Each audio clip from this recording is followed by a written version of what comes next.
10-year-old computer doesn't want to play nice. So you get the background or you get me. I'll be me here in a little bit once we get going.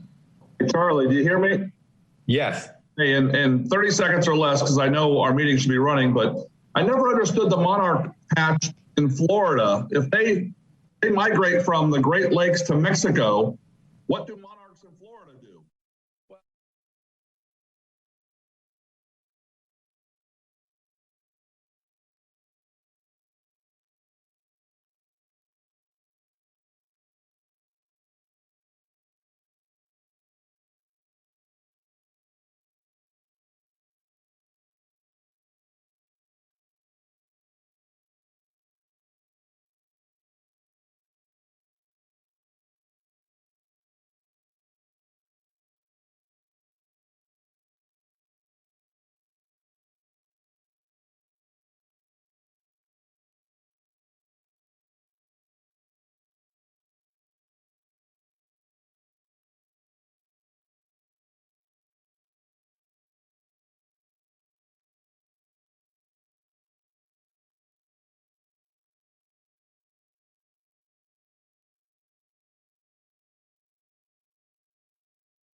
Then, you know what?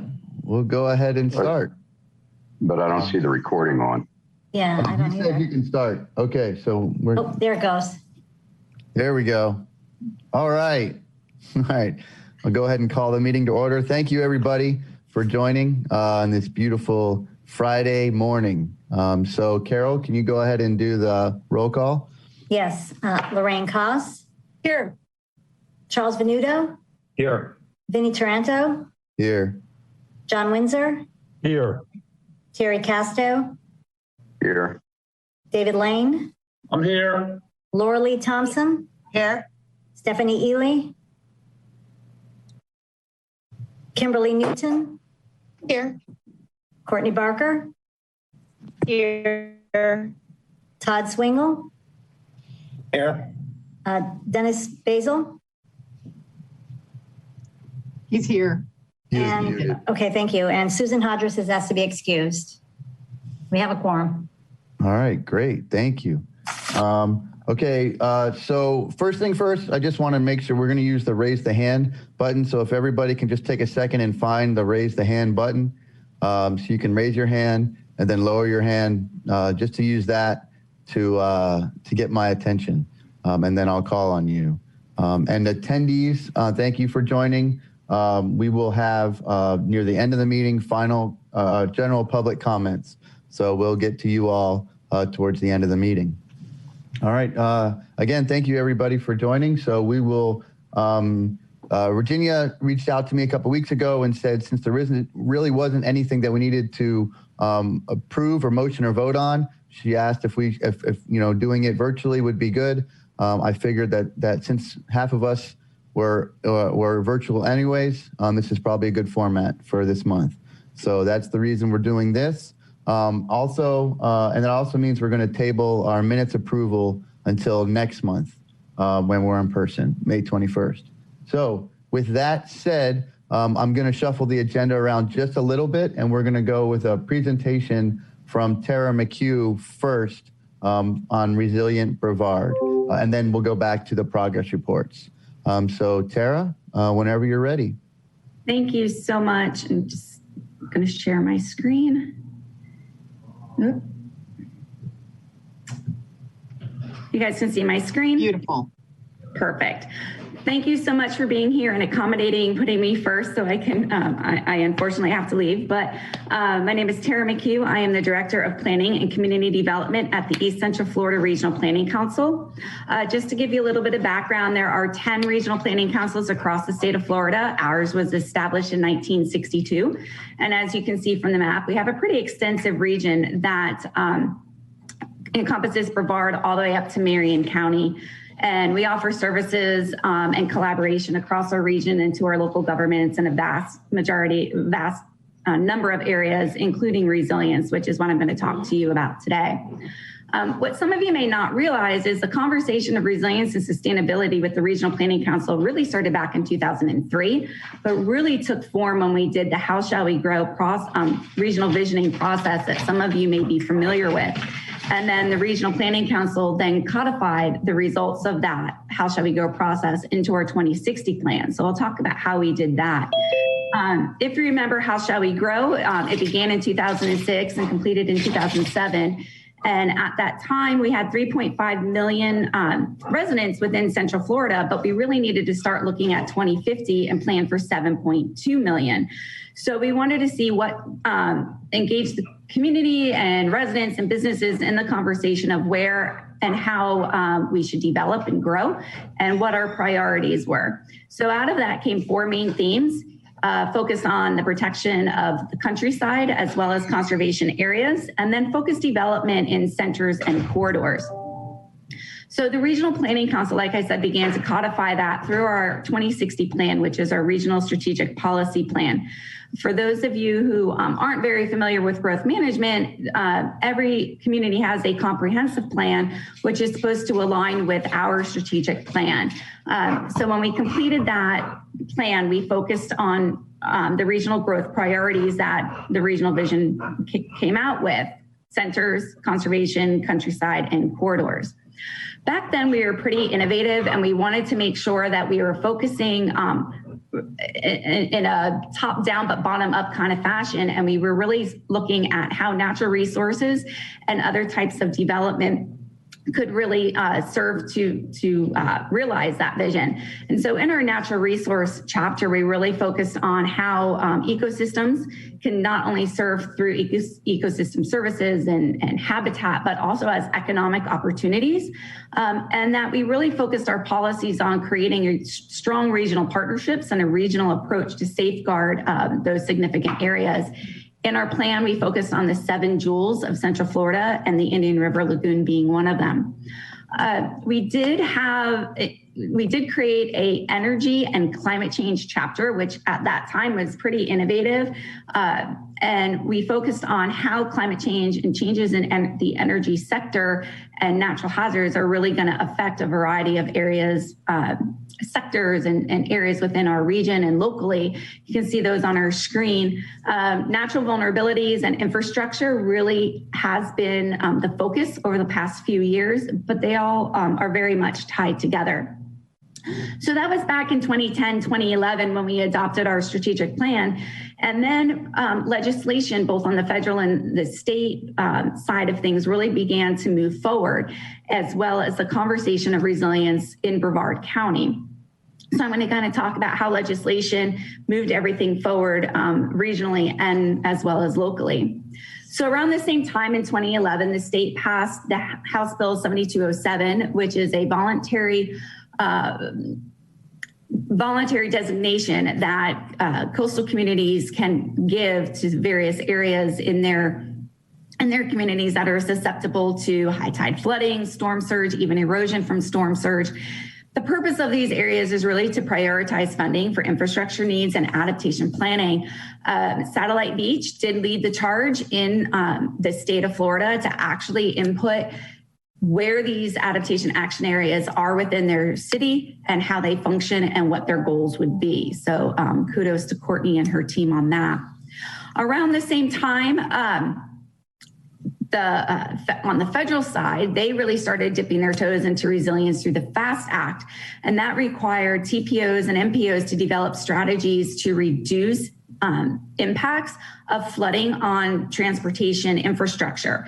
So it really is showing, local governments from the state side had an opportunity to start the resilience conversation, but on the transportation side, they had to start the conversation of resilience. And in our region, that's really where the conversation started. So the Space Coast TPO worked with us to look at vulnerabilities to their transportation systems within Brevard County, and that would included not just roadways, but we looked at trails, we looked at evacuation routes and rail, and then all of the supporting facilities within the county. So that was a 30,000 foot level. And as with anything, even with the AAAs and the vulnerability assessments with counties, you look at things from a 30,000 foot level, figure out what the problems are, where priorities should be made, and then you take a deeper dive. And that's exactly what the TPO is doing now. Some of you may be participating in the Ride the Wave to Resilience.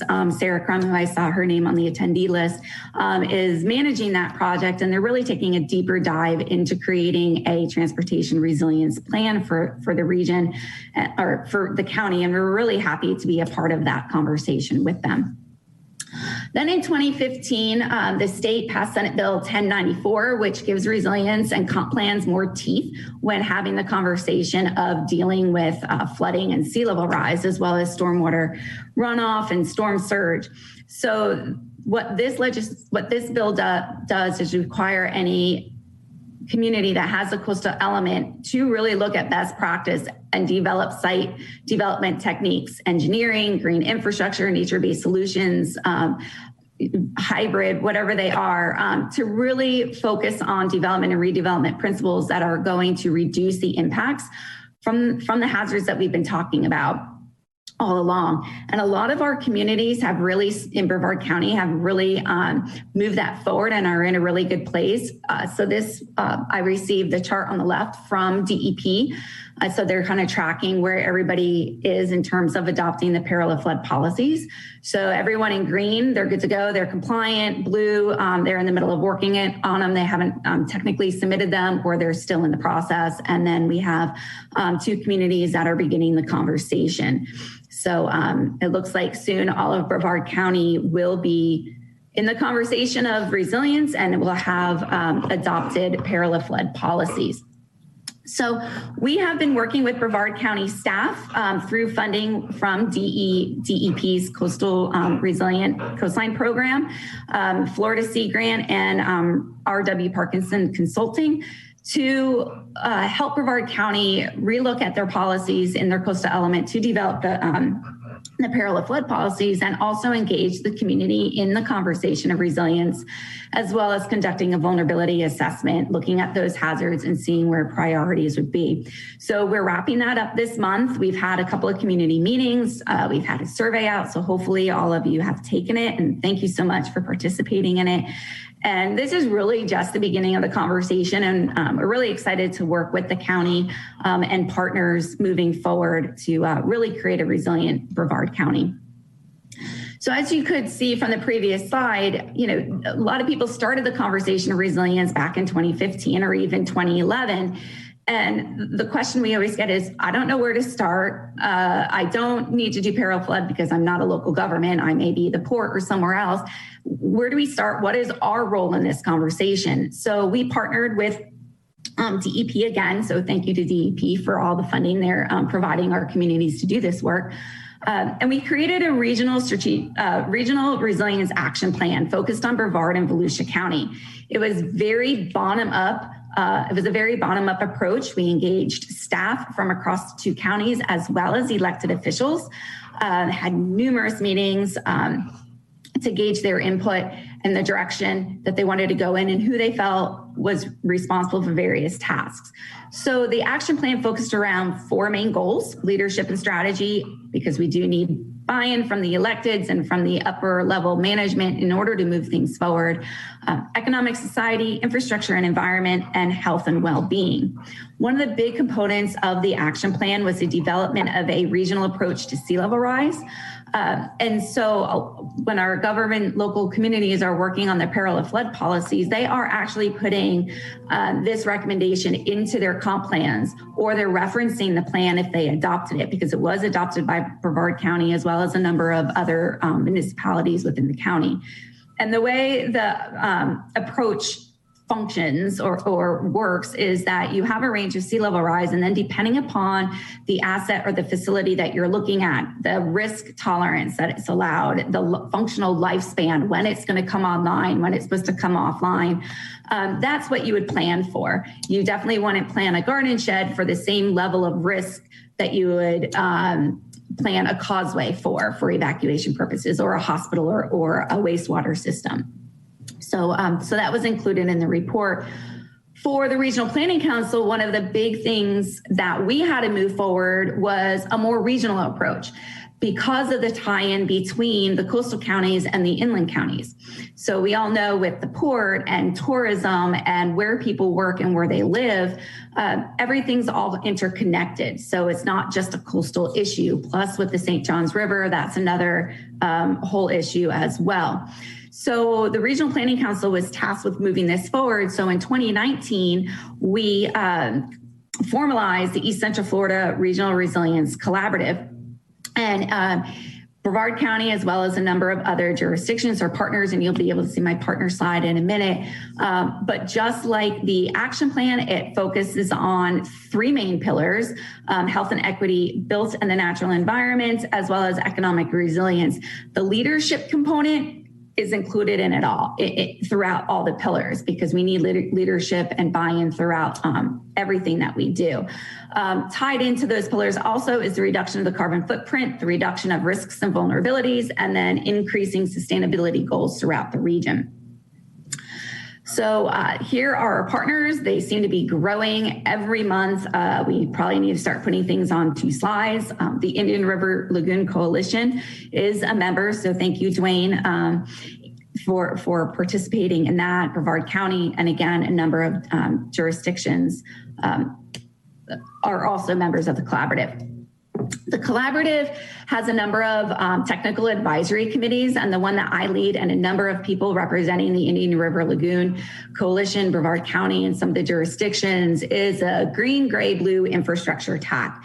So as part of that, we've defined what those areas are, and we're really looking at how we can incorporate those to improve water quality, the surface water, St. John's, Indian River, everywhere throughout the region, but also utilize those opportunities to reduce flood impacts and tie it into improving our natural resources. So these are just examples that I wanted to throw up.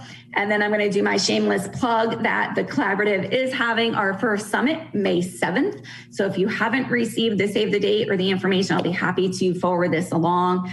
You can register online. It's going to be really exciting. We have a great number of speakers throughout the event. And that is all I have. And I'm happy to take a couple questions now if that's what you guys want to do. So thank you. All right, Tara, thank you so much. Yes, Charlie. Yeah, hey, thanks, Tara. Great presentation.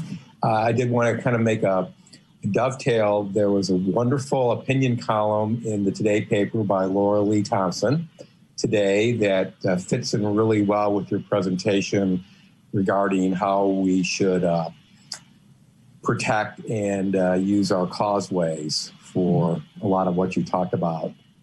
And Laura Lee may want to talk a little bit more about that. But I was kind of curious, and looking at the future, the infrastructure bill that's proposed at the federal level.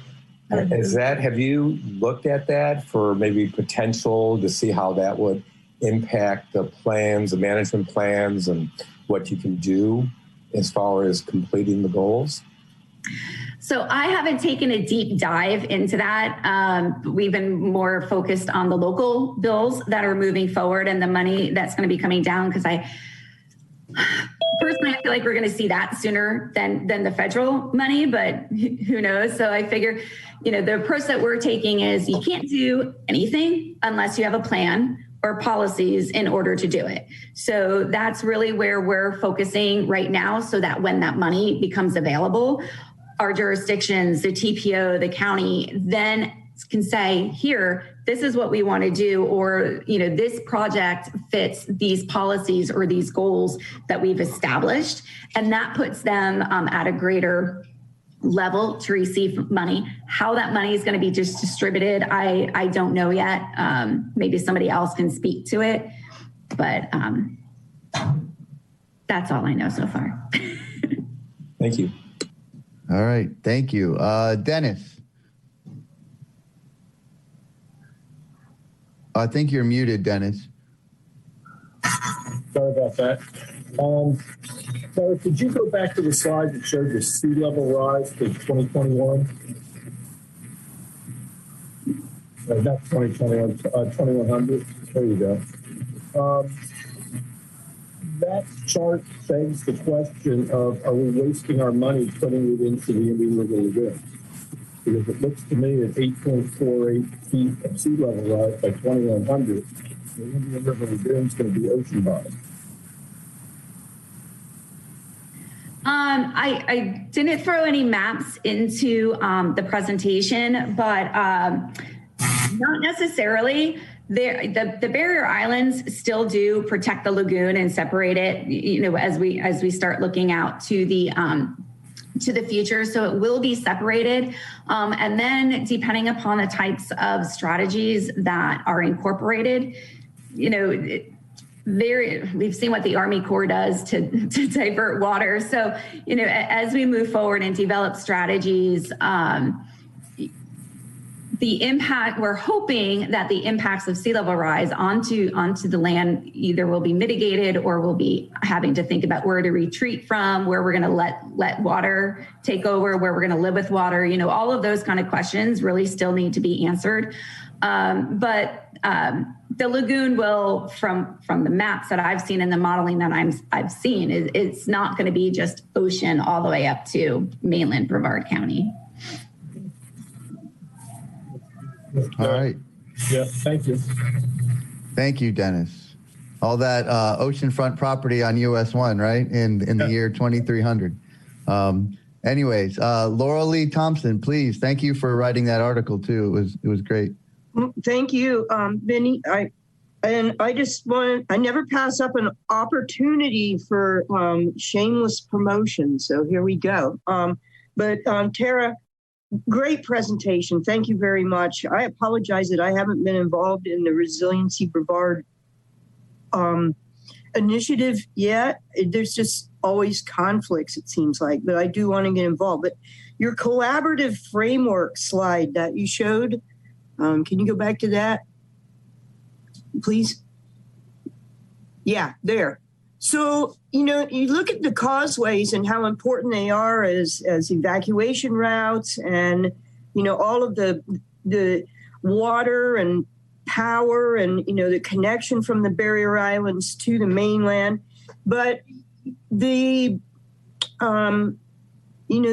concept of putting breakwaters to protect the causeways from the wave fetch, and the waves that are washing them out, that fits every single block, all 9 blocks in this slide, because for health and equity, you get natural beaches back for people to recreate on, and you build a natural environment back, and by increasing the areas where people can recreate, you create economic.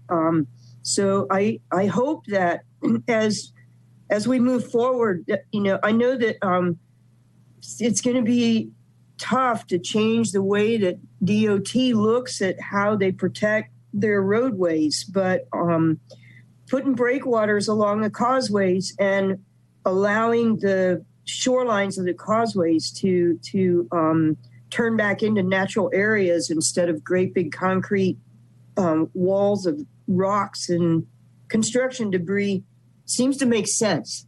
That's my shameless plug. Thank you. Thank you. All right. Thank you. Thank you, Laura Lee.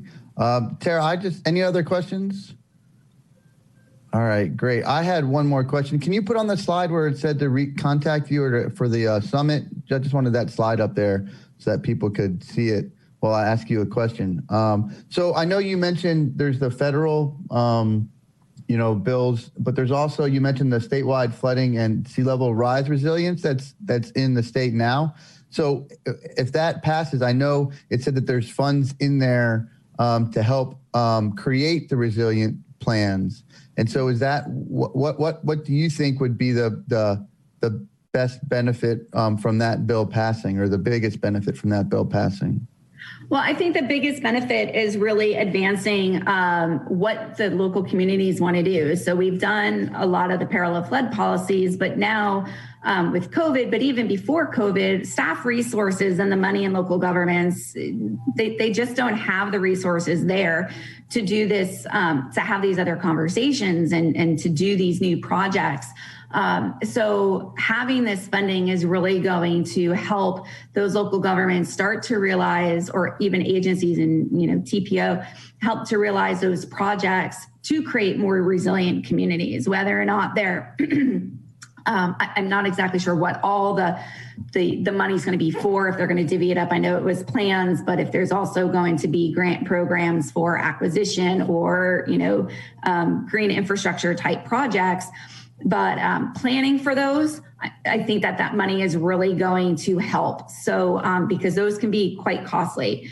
I know in some communities, they're trying to do restoration projects, especially, related to the Indian River Lagoon, or acquire property to put in some flood mitigation parameters to protect other areas of the jurisdictions.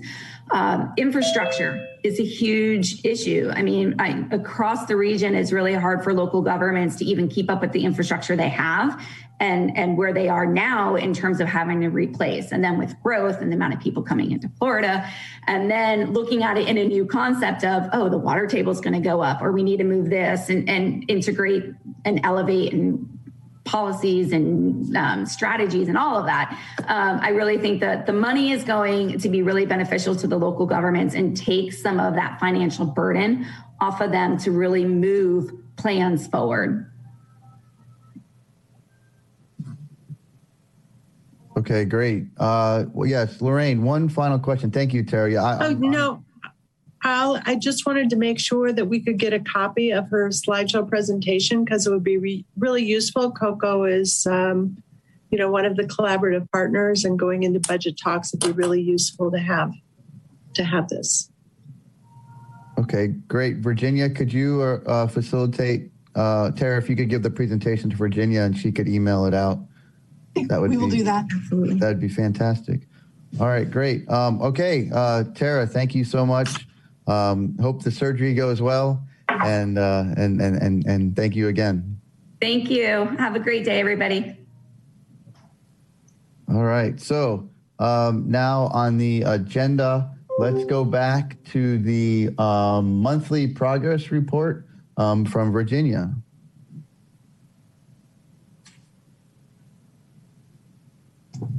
Thank you.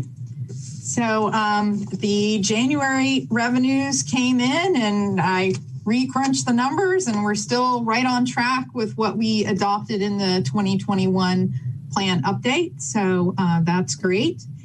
Briarwood Mobile Home Park Septic to Sewer, that project is completed and has been reimbursed.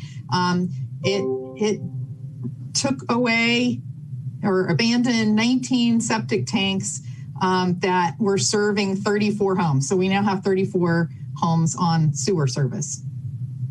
The Grand Canal dredging project that restarted on March 29th.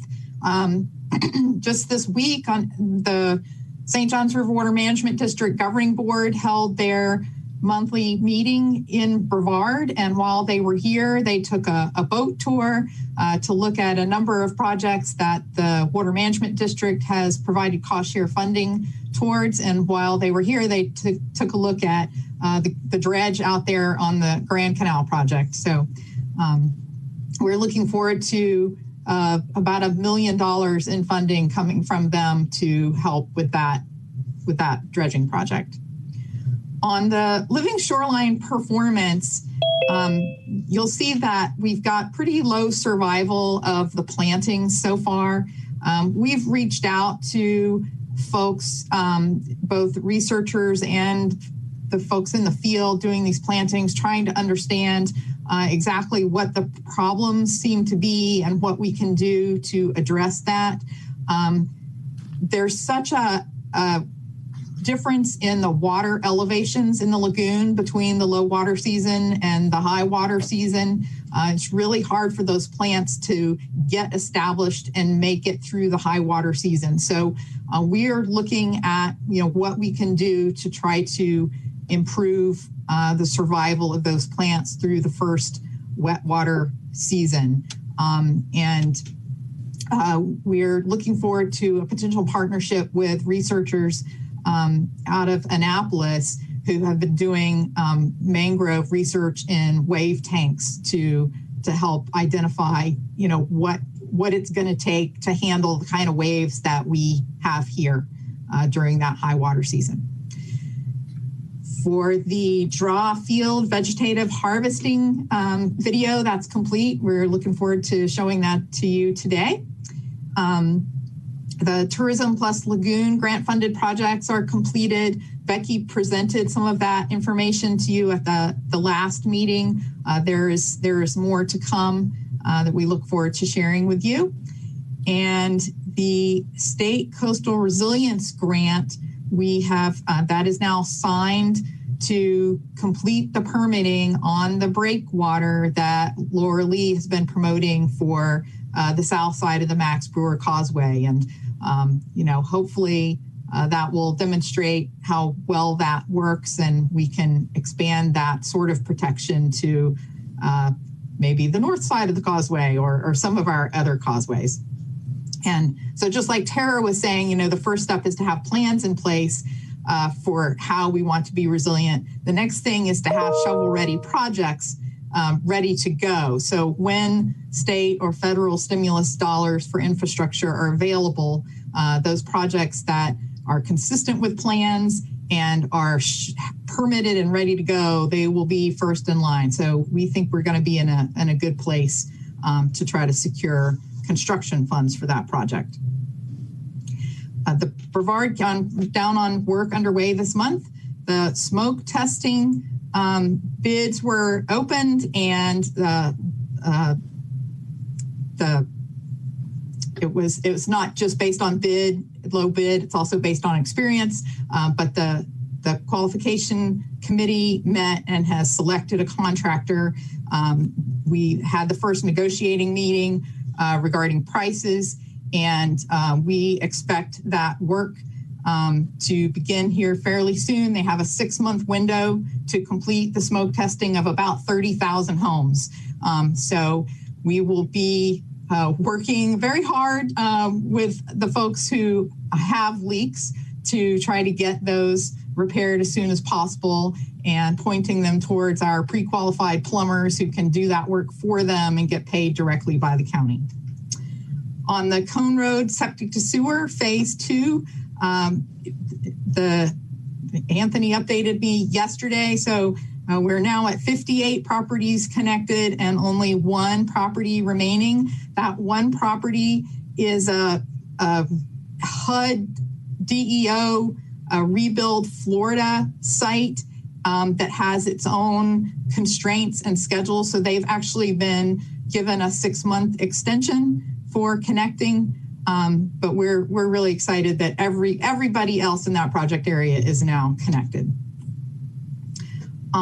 For septic upgrades, we've now received processed 164 applications. So we have more and more people that are upgrading their septic systems to advanced treatment. The Sykes Creek phase 1 contractor, Central Sand, we've been working with them for about a year on how they were going to accomplish the dredging using Kiwanis Island as the DMMA and providing nutrient scrubbing of the return water. They, after having figured out how to do it, successfully checking all the boxes, they've decided that they don't want to do it anymore and have sent the county a withdrawal letter. So we'll be going to the county commission and getting permission to start over again on that project, which is highly disappointing. It's budget season, so we're busily working on putting together our budget for the next fiscal year. In terms of presentations, I just want to give a huge thanks to the Indian River Lagoon Coalition for their Straight Talk event in Palm Bay a couple weeks ago. I think that went really well. And there are a few newly elected folks to the Soil and Water Board in Brevard. Chelsea Partridge reached out to us and hosted a Facebook Live event to find out more about the Save Our Indian River Lagoon program, as well as the Natural Resources Conservation Service program. And she is super motivated to work with us to see what the Soil and Water Board can do that is, aligned with our mission. And along that line, she's also got Brandon and Anthony coming to present to the next Soil and Water Board that was April 14th. So that was earlier this week. They did that presentation. Virginia, we were supposed to, but then they postponed it. So we'll be speaking later in the month. Ah, okay. That's my confusion. Thank you, Brandon. And if you're looking for participation opportunities, Satellite Beach has got their Sampson Island restoration work going on. Lots of different kinds of activities to get involved in. And Keep Brevard Beautiful just hosted another trash bash. So that's great for the lagoon. And that's my report, unless there are questions. Anybody have any questions? Okay, I had 2, Virginia. I wouldn't be me if I didn't ask questions about this piece of paper, because I like this part. It's the work getting done. I really like it. It's where the rubber meets the road, as they say. The Briarwood Mobile Home Park, that was the one where the owner came to our meeting, right? And they wanted to go above and beyond. Wasn't that one? I don't believe so. Anthony, you want to talk to the details? What was the question again? Or wasn't it, didn't somebody from Briarwood come to one of our meetings and speak on wanting to do their septic to sewer conversion? No. That was Oak Point. Okay. All right. Thank you, Terry. Well, anyways, I think we all saw that slide of some of those septic drainage tanks or ponds that were so close to the lagoon. So that's really cool. And then the last thing, the Sykes Creek Phase 1, what was the bid? What's the cost of that project? I can't remember. Walker? Yeah, I don't recall off the top of my head. I believe I think it was on the order of 7 million. That's what I was thinking, somewhere between 7 and 8. Yeah. Okay. And then, so the plan then, Virginia, as you said, is to put that bid back out and see what happens? Correct. Yes. Okay. Yeah, there's a potential that we could go to the next lowest bidder, but the bid is so old that we're not sure, legally that we could do that. And we certainly don't know that the second contractor would be willing to hold to that price from a year ago. Yes. Makes sense. Okay. All right. Great. Thank you so much to you and the team for all the work that's been done. Okay. So now let's go to our monthly revenue graph from Crystal. Good morning. Good morning. Good morning.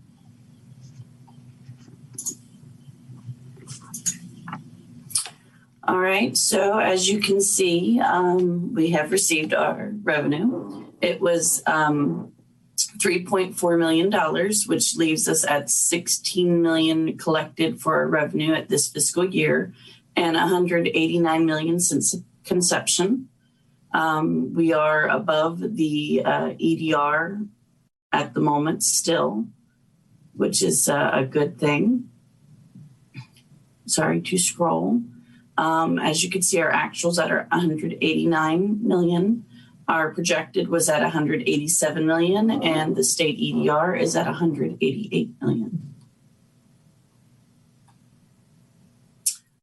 We are currently for this year at $5.1 million in expenditures and $24.7 million since of expenditures. Anybody got any questions? Stephanie? Actually, Crystal, I had a question for Virginia before, but then he didn't see my hand. So I was just wondering if she felt like the reason that the bid was withdrawn was because construction costs have gone up and they didn't feel that they could do it for the amount of money that we provided to them. So, no, you did a great job. Thank you. Virginia, you're muted. Virginia, you're muted.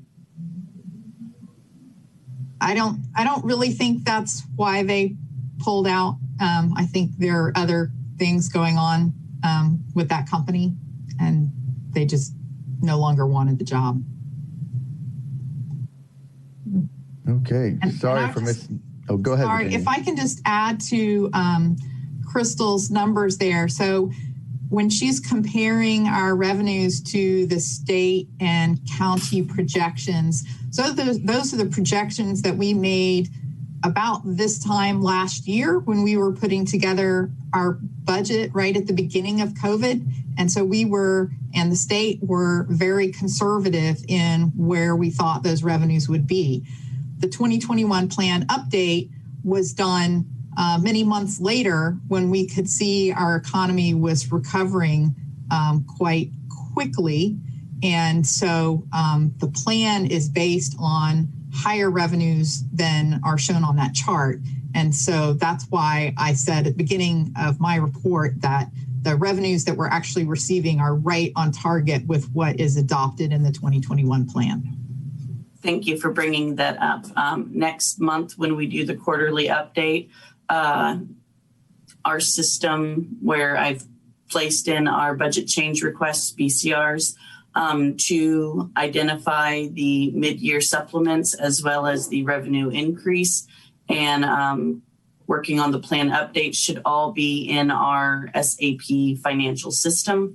And so you will be seeing a change in the graph pertaining to those two particular lines. And then, of course, you will see the change in our financials as well because of the plan update.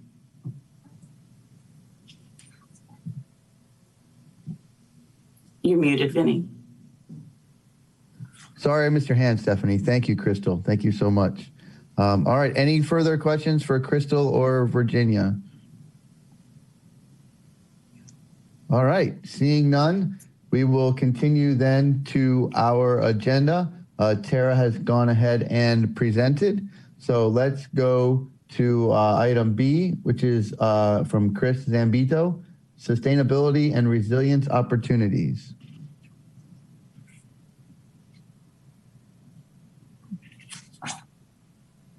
Sorry, co-presenting with Chris is Joanna Switzer. I think Joanna is going to share her screen and. Yes.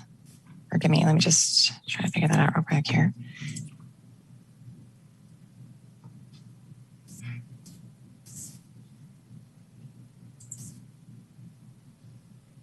Okay, good morning. Can you guys see it okay? No, not yet. Okay.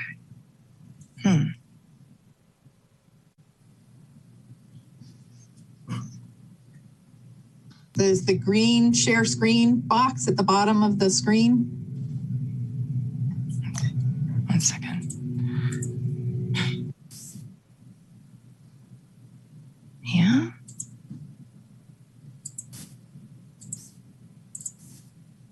Is it showing now? Yep. It's coming up. Perfect. Sorry about that. Okay, so good morning. Thanks for making a little time for us. Chris, you're on the line as well? I am. Yeah, so Chris is one of the project managers that works a lot in the infrastructure side of things. So thank you guys for letting us join you this morning. Chris and I were able to also present on Monday.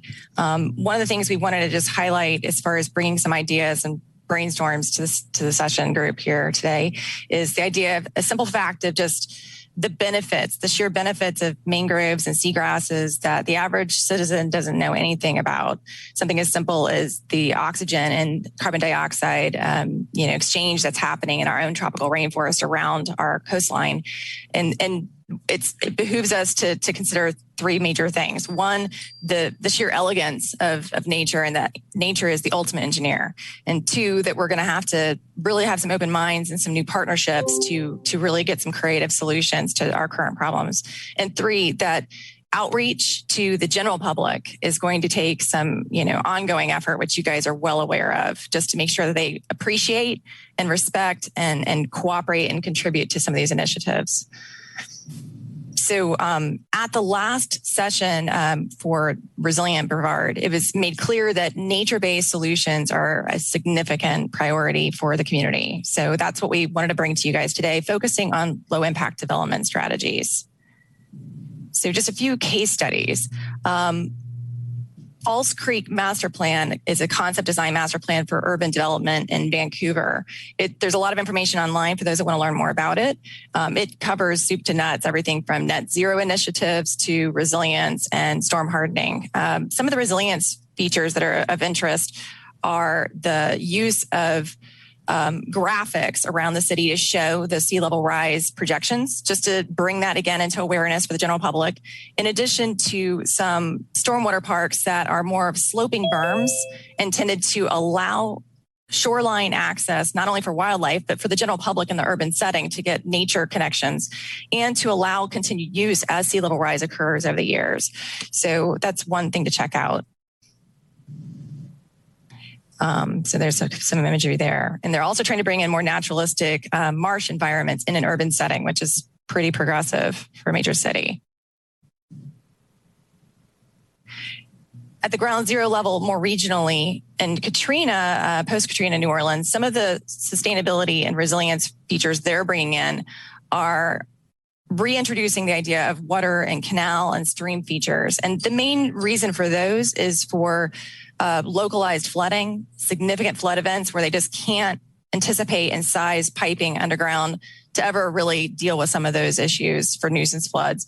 So it's not necessarily going to solve problems for another major event like Katrina, but they are incorporating wet features and bioswale and major features for linear parks that can be beautified and enjoyable year round, as well as provide that extra infrastructure they need during major events. So both green infrastructure, underground and infiltration, as well as blue for open water and exposed water strategies.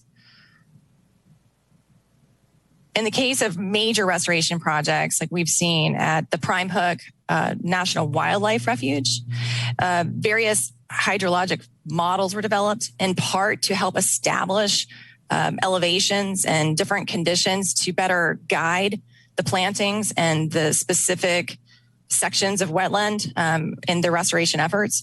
And it's been significant in its reintroduction of wetland and marsh and grasslands. So you can see from basically from 2015 on the left-hand side of the screen up to 2017 on the right-hand, how much they've been able to reintroduce as far as sand flats and marshes. And that's a major feature for them for resilience in the sense that it's breaking up the storm and the wave energy as it brings into the shores. And it's also protecting some of the other refuge that had been sort of degraded over a period of years between different storm events. In a more local level in the Tampa region, as one of the major improvements for their adaptation model, and this is one that Chris has had some involvement in as well, right, Chris? He's there, yeah. Is basically working with multiple agencies in a partnership to take a sort of a fallow site that was gifted by the land trust, but the city of Tampa didn't have the money to actually restore it or remediate it. There were invasive species. It was a depleted wetland environment that had been sort of degraded from all the infrastructure of prior stormwater improvements in the city. But there was significant ongoing nuisance flood events, some just so significant that people couldn't get out of their areas and emergency response couldn't reach citizens.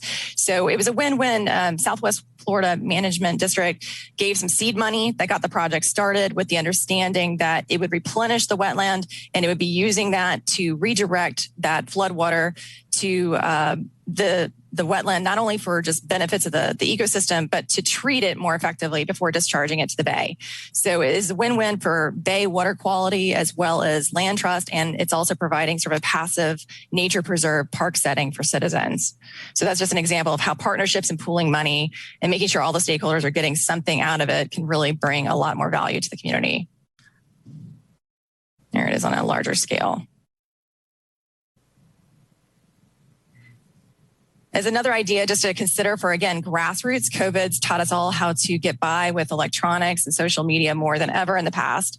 One developer in Martin County has been using that same idea to solicit feedback from the community at large as to what he ought to be doing with his development of a large tract of land that's currently a lot of agriculture. So he's trying to preserve agriculture, he's trying to introduce jobs, and he's trying to make sure that if there are stakeholders with specific interests for the environment or other issues, that he takes those into account to better streamline his process of getting approval and moving it forward.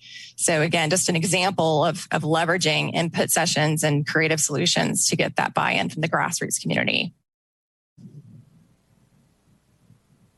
When we discuss connectivity and other resilience features, things to keep in mind, since obviously Florida is heavily transportation dominated when it comes to our roadway systems and our development patterns, would be solutions that can benefit the community on a day-to-day basis, enhance resilience in times where, there may be individuals that don't have access to vehicles, or maybe there are events where public transit's shut down. And we also have opportunities to better connect wildlife and watershed flow rates to sort of mitigate potential nuisance flooding and issues that interrupt that natural hydrology. So the example in the top left shows how over the period of 5 months, a male panther covered 800 miles, including Brevard County, and they believe was in search of a mate. He managed to get hit by a car. They don't know if he actually found his girlfriend, but it just shows that as sea level rise and other issues continue to cut off lands, it's becoming harder for us to preserve and make sure that the habitats are there to allow our species to continue.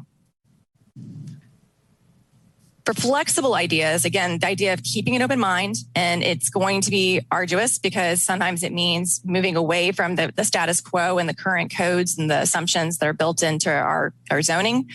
But would be, how do we make better use of land without having it suspect to damage and issues with FEMA and recovery after storms? How do we move away from hard built environments, but still make the most out of the land that property owners are obviously very concerned with? And so a couple ideas would be maximizing the use of facilities. In the case of community owned property, maybe it's parks that also serve as major storm event detention. This could be on the coast. In this example, it's Seaside, Florida. Their outdoor amphitheater, which is abuts the Gulf, it has been known to capture a fair amount of water, both from storm surge as well as major storm events, to prevent localized flooding right in their community downtown.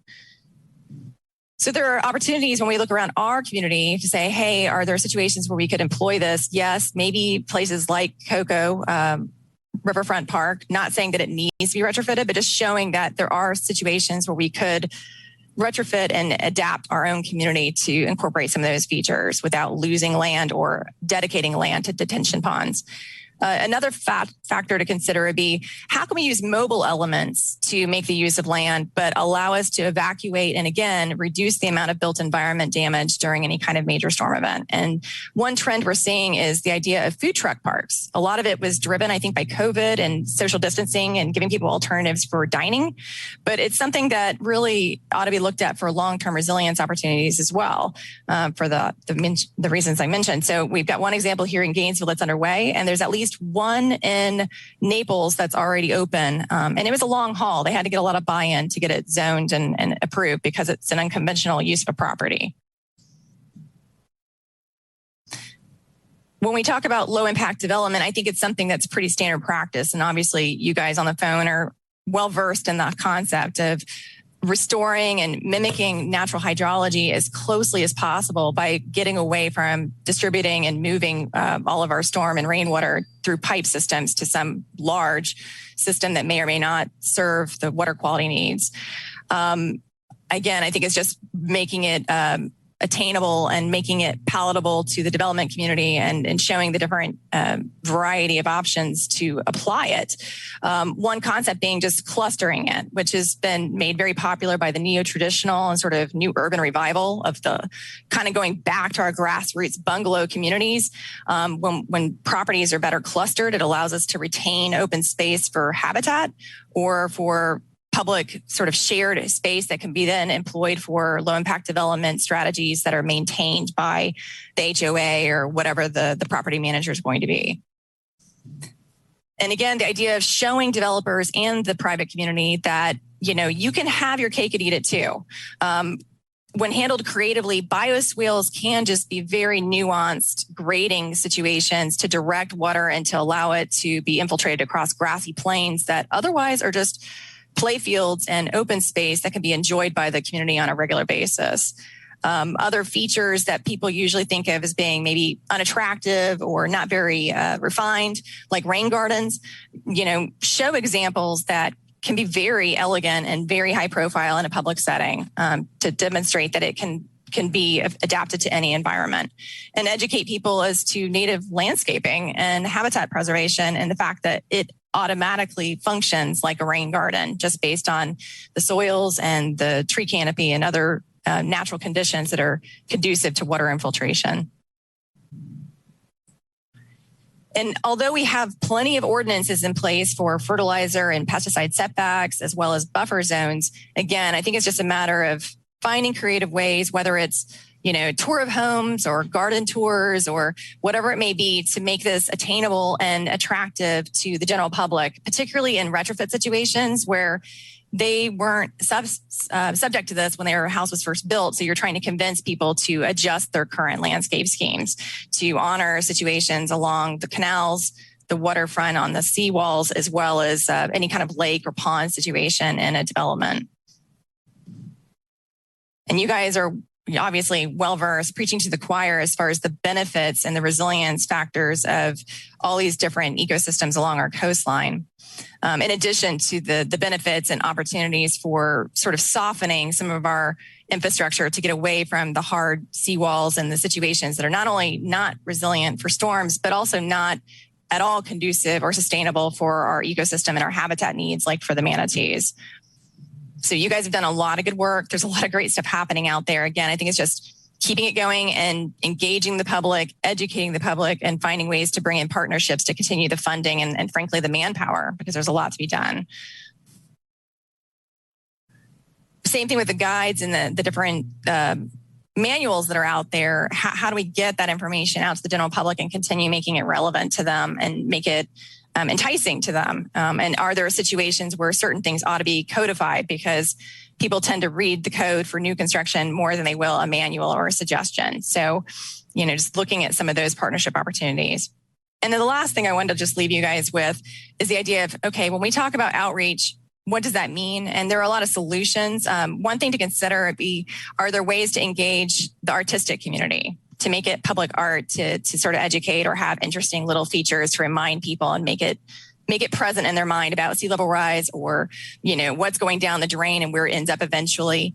Are there ways to engage the tourism and the other general public and make it fun, whether it's geocaching or whether it's QR code signage to educate people about what is a bioswale? That's not a ditch. We have different educational information, but in communities, if a developer installs a bioswale or a rain garden, how do they know not to fill that in later? Unless there's some sort of a sign or some sort of signatory, indicator that there's something special about it. So just something to consider, and maybe, look at some projects or partnerships to highlight that or do pilot projects. And that's pretty much the wrap up. So thank you guys. All right. Joanna, thank you so much. And Chris, too. Thank you both for the presentation. Are there any questions for Joanna or Chris? Okay. I don't see any, but I think that as you were saying, Joanna, it's that communication. It's looking for that partnership. What people don't know, they don't know. And so I know in Indialantic, I've been quoted many times as talking about big, beautiful ditches. They're bioswales, but people think they're ditches. So if they want to call them a ditch, then I'm going to call them a ditch, and they're big and beautiful. And so, but I think it's really important, the communication and getting the word out. Again, people don't know that they may be doing something that's bad for the lagoon. So awesome. Great presentation. Thank you both so much for your time. Absolutely. Good day, guys. Take care. Thank you. All right. And then so now we'll go to item C, which is Low Impact Development Retrofit Guide by Bach, MeClure.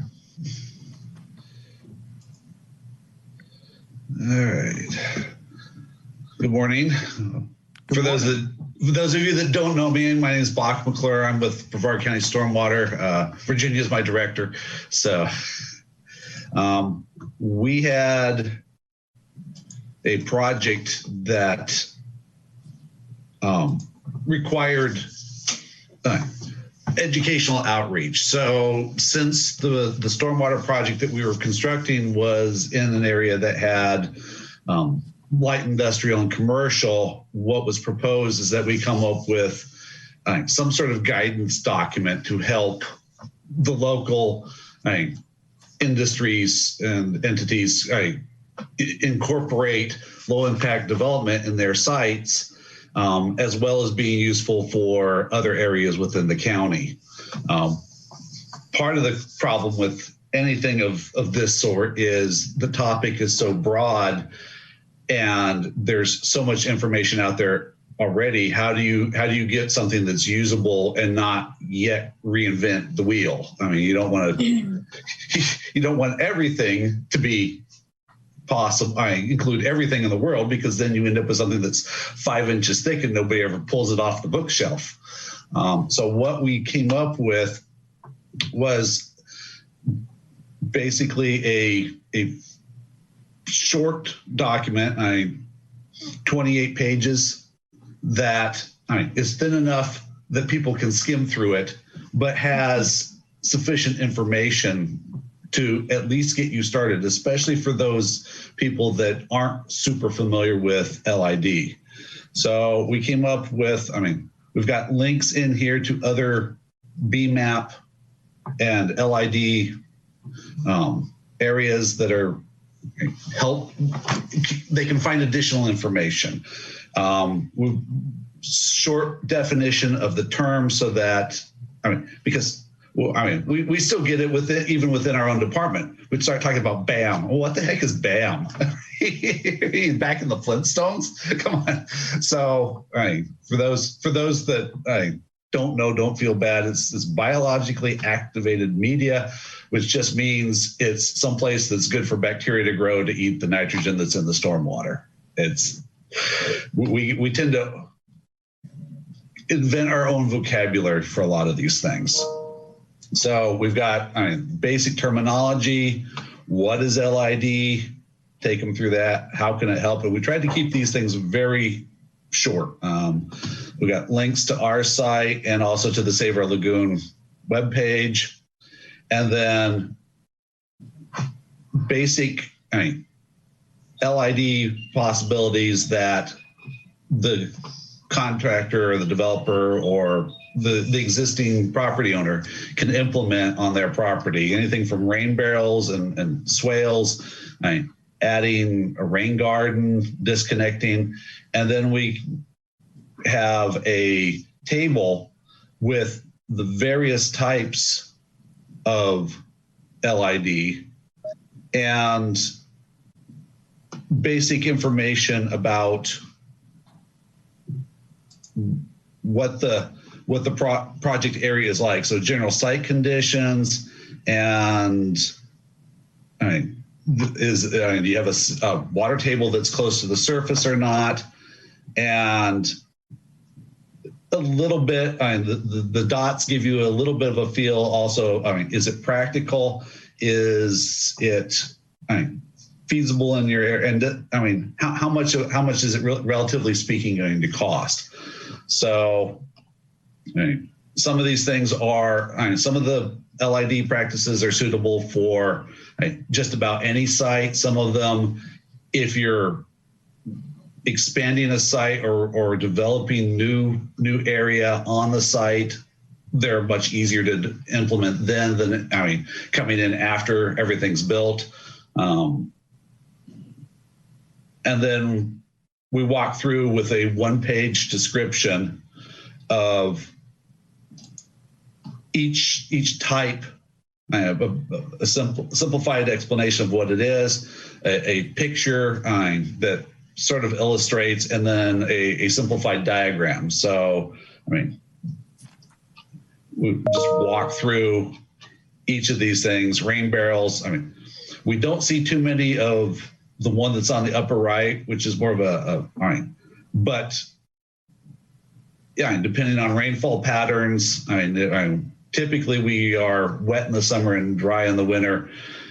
If things start getting drier in the winter, we've already got some folks in the county that are having problems with saltwater intrusion into their drinking water wells. Adding a cistern onto the back of the house may be an alternative to having to go to reverse osmosis on their well. Underground storage and retention systems and exfiltration, bioretention, which we just heard a little bit about, biofiltration, in-channel denitrification, which the county's been implementing in some places. Some of these things are, if you've got, in the case of the in-channel, if you've got a channel going through your site, it doesn't have to just pass through untreated. and you could make the downstream water quality better. Pervious pavement systems. This is actually a picture from Cocoa Beach. Has implemented some pervious pavers and streetscaping to do improvements in their area. Grass swales. I mean, I don't remember who did it, but there was actually bumper stickers for a while. It said "Save the swales." People love to fill in ditch systems, and why don't you just pipe it? That water looks bad standing there, but it turns out that grass swales are extremely efficient at removing sediment and the nutrients that are in the system. They may be a little hard to maintain and take care of in times, especially if you've got a water table that's closer to the surface and the bottom tends to get a little mushy, but they're still a lot better than a lot of the other systems that are out there. One of the things to keep in mind as we do our outreach is please don't fertilize them. Because right now you're dumping fertilizer into the drainage system. Disconnecting downspouts. Not only does it allow the rooftop runoff to go through across the grass, which just like a grass swale running across your yard does help remove sediment and nutrients, but it also helps the local stormwater system not get overwhelmed. The faster water gets to the local stormwater system, the more likely a heavy rainfall event is going to be to overwhelm the system. So, houses, but also businesses can really help the local system by disconnecting. Dry wells, we don't see that too much in our county just because we tend to have a high water table, but there are some people on the sand ridges that could make use of these. And we've actually implemented a type of system that's underground storage retention on one of the local streets that, it had a saddle that during heavy rainfall events, it didn't drain. So we put an underground system to get the water off the road, and then it lets it slowly soak into the sand. It's not appropriate for, like I said, for a lot of places where we have higher water table, but it's an option. Rain gardens. And we have, as I don't know if you can, how well everybody can read the PDF I've got up, but we have description, the benefits, limitations, because nothing's perfect, and what the maintenance needs are. Everything needs maintenance at some point. Some of them need it more often than others. Anything where you're planting vegetation is going to need, just like your garden or your flower beds, it's going to need ongoing maintenance to keep invasives out, keep things cut back to the point where, they're not taking over the sidewalk if you have something like the bioswales, or, and eventually, making sure the sedimentation. Catch basin inserts, the county has quite a few of those scattered around, and we've looked at putting more in. These are more, the county's baskets tend to be for the gross debris and keeping things that you can see with the naked eye out of the local canals.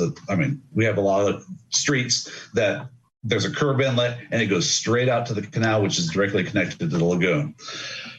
You can also buy inserts for these, especially, recommended for commercial areas where you have a lot of vehicles parking, that will absorb the oils out of the water. So that helps, and the metals, they've got them that'll bind to metals. So it'll pull those pollutants out of the stormwater and the runoff from your parking lot or from your business. And then we have locations for additional information at the back.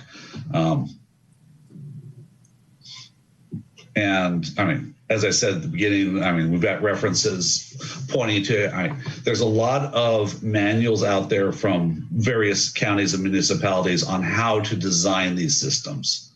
And I mean, the state has manuals, I mean, from various departments as well. So it's a changing field, and everybody, I mean, there are lots of other resources on how to design these systems. This manual was geared more towards people that, I'm a businessman, I run a business, I don't know anything about designing a stormwater system, but I want to know what's available so that when I go and talk to somebody to design a system or the contractor that I want to put one in, I at least am not completely lost when he starts talking about a swale or a rain garden or whatever it is. I mean, it gives them some tools to make their initial decisions on what might fit with their area, and gives them some ideas about why it's a good idea and what the benefits and potential drawbacks could be. One of the things that we all talk about is maintenance. How do we, if we give credit or encourage these systems to go in, right? Especially the smaller systems. I mean, the county inspects systems that are getting stormwater credit every 2 years to make sure that they're still in place and they're still functioning. But the more LID systems that go in, the less often we're going to be able, if we're trying to inspect these two, the less often we're going to get out there. We're really relying on the owners to maintain these systems in a functioning manner. And we want to give them every tool that we can to make sure that they don't get in. We've all seen it with other things. Volunteering or whatever. People jump in wholeheartedly and then eventually burn out on, it's more work than I expected, or I just don't have the time, or finances get tight and they slack off a little bit and then they don't want to recover. So we want to make sure that they know what they're getting into with these systems, as well as encouraging them to put in and treat the water as much as possible. So anyway, that's, if anybody's got questions or comments or wants to see one of the other one of the other pages in the manual, again. All right. Thank you so much, Bach. We do have a few questions. I believe Lorraine was up first. Go ahead, Lorraine. Okay, let me show you. Am I muted? No, you're good. Okay, good. Okay. You mentioned the dry wells. Has anyone been looking at cisterns? Has anybody been looking at these septic to sewer projects and some of these that we take offline that could perhaps be used like a dry well? I don't believe so. Typically, Department of Health requires the septic tank to be removed. I personally actually have a concrete septic tank in my backyard. I'm on sewer.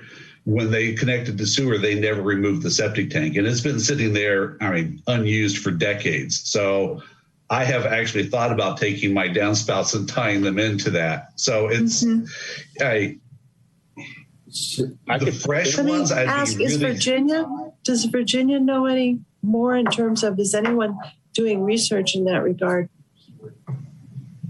Yes, there is some great University of Florida research, and we tried to partner with them on a grant that didn't work out. I saw Anthony was trying to speak up too. Okay. Most of our septic to sewer conversions, the septic systems are left in place. They're abandoned in place and filled with sand. So this could be viable. Anthony? Yeah, so there is, you can turn into cisterns, according to Dr. Evan Bean out of UF. What he's trying to do is gather grants that would pay for whatever needed to happen to make it happen in a large area, septic sewer area, and show its benefits. And there just hasn't been enough traction. Okay. Would it be possible to, maybe I can hook up with you and get his name and look at some sort of project like that when we go and do J and K? Absolutely. We could get some materials from him or Linda Seals, who's also been trying to push his message out to the community for the sustainability communities. All right, great. That's good to hear.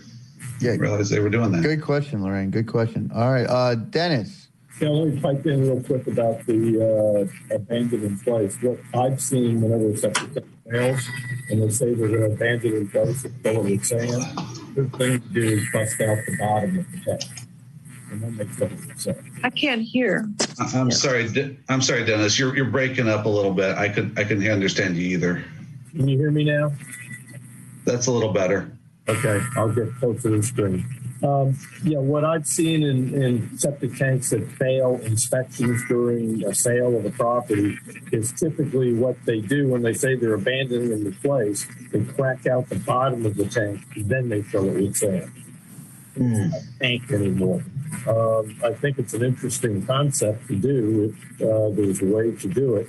But there's two methods that everybody considers a failed tank. It's really not a failed. It's a failed septic system, and your leach field is one of the failure points.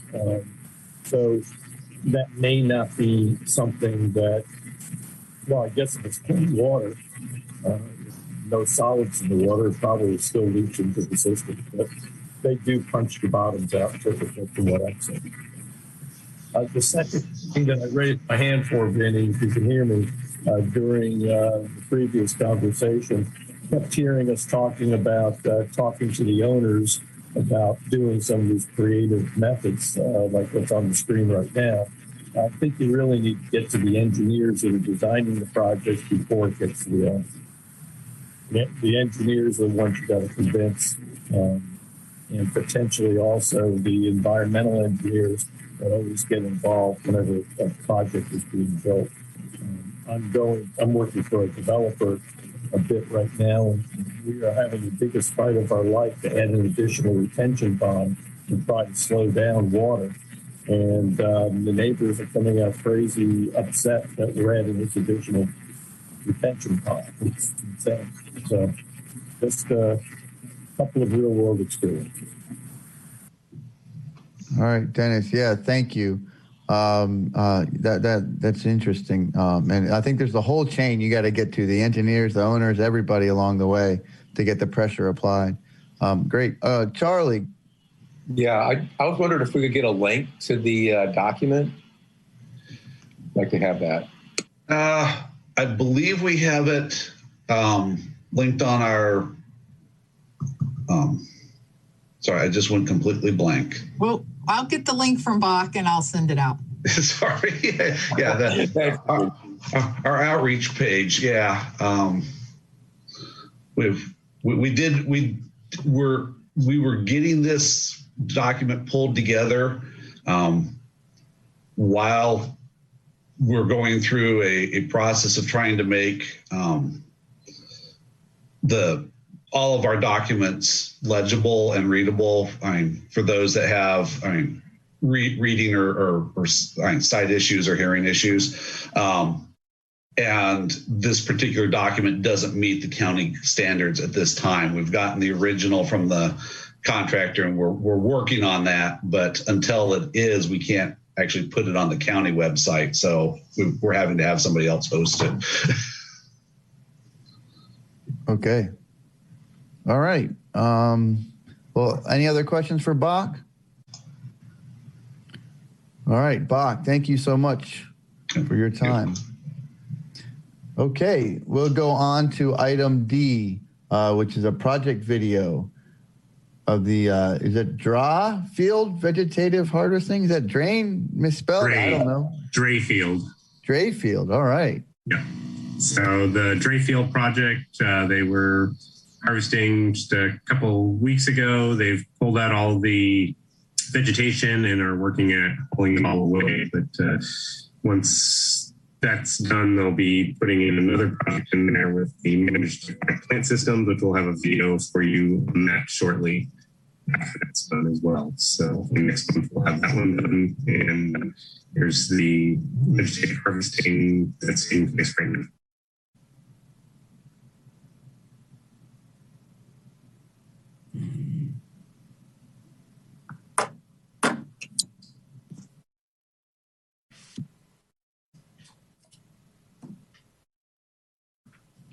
We're not getting any of the audio, Brandon. I think you're sharing, or is that Logan? Logan is sharing it. So we'll hopefully you can fix that.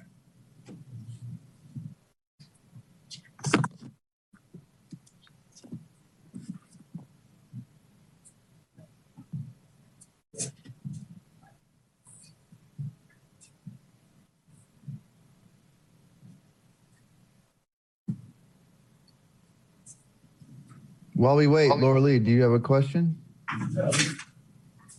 Yeah, I just wanted to say that I'm happy to report that all the black belly whistling ducks that have been staying around that pond, they're still there. They're kind of confused looking. They're standing on the shoreline looking out at open water that used to be filled with plants, but they haven't abandoned the site, which makes me happy. Muscovy ducks are very friendly there as well.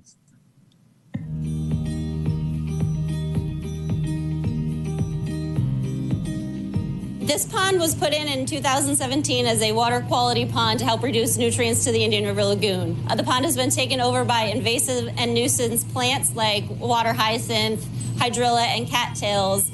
As the plants start to grow, they uptake nutrients from the pond. Invasive and nuisance plants will take over and grow so much that there's so many of them. When they die, it'll release a lot of nutrients. And when the plants took over, we decided this would be a great idea to partner with the Save Our Indian River Lagoon program. In 2019, we got a request from the city of Titusville to add in vegetative harvesting into the Save Our Indian River Lagoon plan. We didn't have it in the plan initially, but we proposed it to the Citizen Oversight Committee and Board of County Commissioners, and they added it into the plan in 2020 as an accepted project type. So we were able to provide funding to the city of Titusville and other entities for vegetative harvesting. Vegetation harvesting is the mechanical removal of the plants from the pond. Sometimes you use an aquatic herbicide to kill the plants in the pond, but those plants will then fall to the bottom of the pond and they can release their nutrients. This removes the plants completely from the pond so that it removes the nutrients totally before they hit the Indian River Lagoon.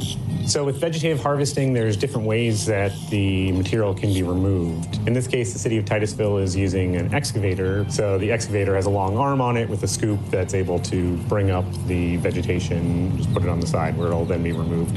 This pond is a pond that discharges to the Indian River Lagoon. It's only a few miles away from the Indian River Lagoon, and this was a pond that was put in to improve the water quality, so we want to remove the plant so that it can do the best job it can. So vegetative harvesting right now, we have 5 different projects that are slated to happen in the next year or two. The city of Titusville, the city of Cocoa, Melbourne-Tillman Canal, and Brevard County themselves. To receive grant funding in order to get the project done, the city's never done something like this, so it was a great opportunity to partner with the Lagoon program. So vegetative harvesting is just one of the ways that we can treat stormwater ponds. We've also done projects where we add in bioactivative media into the ponds, and they're able to then remove more nutrients that way as well. And we can also add in other stormwater systems like baffle boxes leading up to these stormwater ponds to help remove nutrients.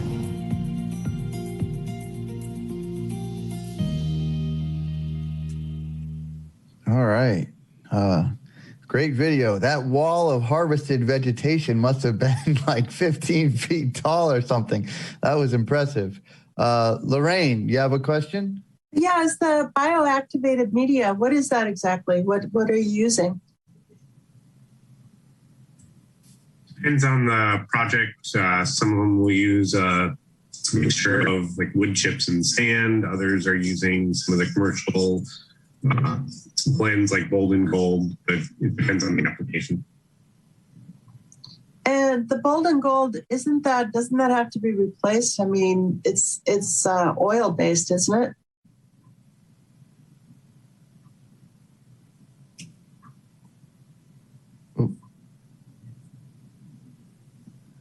It's a mixture of sand and expanded clay, and in some cases tire crumb to provide the carbon.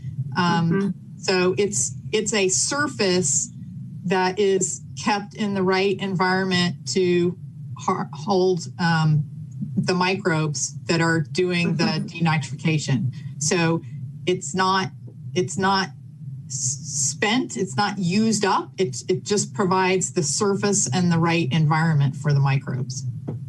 Right, I understand that. But in a pond environment, if you were to use that on a regular basis, the oil-based tire product, isn't that a problem in terms of the accumulation? Because that's not going to break down. Well, okay. So this is Bach. If you don't mind, Virginia, we actually ran. There's been other studies, but we actually ran our own to look at breakdown and leaching from the crumb rubber, and basically once the sources that are being used to supply this are it's fairly stable to begin with. Just like a tire. And then because we're putting these underground, they're not subject to the UV, which is what is the main thing that's breaking down rubber in the environment. So just like plastic, if you bury it in the landfill, it lasts just about forever. Same thing for the crumb rubber. So we don't anticipate problems with this. We're keeping an eye on the literature and the research. And like I said, we ran our own leaching study and didn't find any of the constituents that EPA said might be a possible concern coming out of the crumb rubber.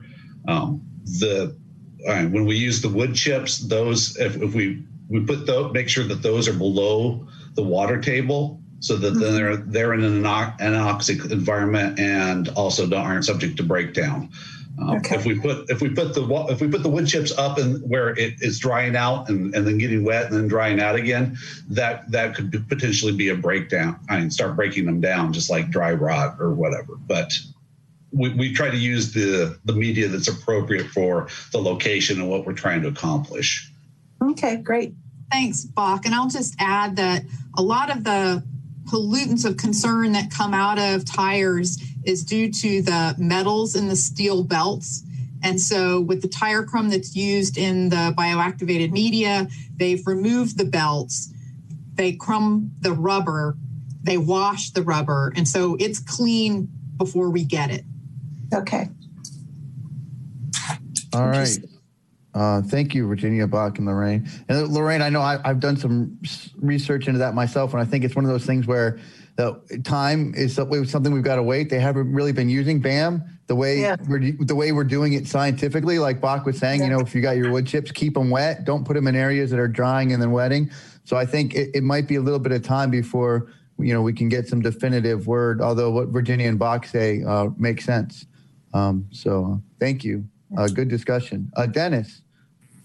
Yeah, I just wanted to add to that in that I did a little research trying to figure out what BAM was myself, and they keep talking about the tires as being a carbon source.